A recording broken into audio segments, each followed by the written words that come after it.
అరే ఠాగూర్, ఈ పొలం అంతా మనదేరా. 40 ఎకరాలు మా నాయన సంపాదించిండు.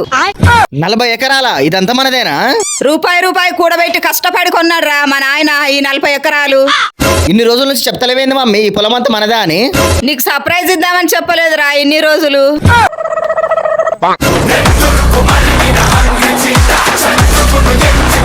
రెండు నిమిషాలలో గెటప్ మార్చినవేందరు. 40 ఎకరాల వారసుని మమ్మీ మనల్ని కూడా అనేది.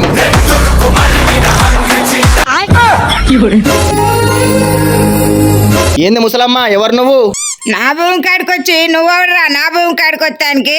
ఈడికొచ్చి రుబాబ్ చేస్తున్నావేంది? ఈ భూమికి వారసుని. ఎవని భూమి ఎవడు వారసుడు? ఏందమ్మా మా భూమిలోకి వచ్చి రుబాబ్ చేస్తున్నావు? మమ్మీ ఇటు చూడు.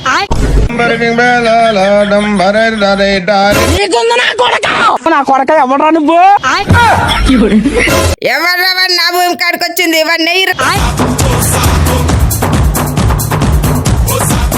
ఏంది మమ్మీ ఆ ముసలమ్మ కత్తి పట్టుకుని ఉరికొస్తుంది? ఆ పొలం ఎవరిది? మన తాతది కాదా? మన భూమే గాని తాత అమ్మిండురా 40 ఏళ్ల క్రితం. అమ్మిన పొలానికి ఇంత బిల్డప్ప? కొంచెం అయితే ముసలమ్మ చేతుల కథం అవుతుండే.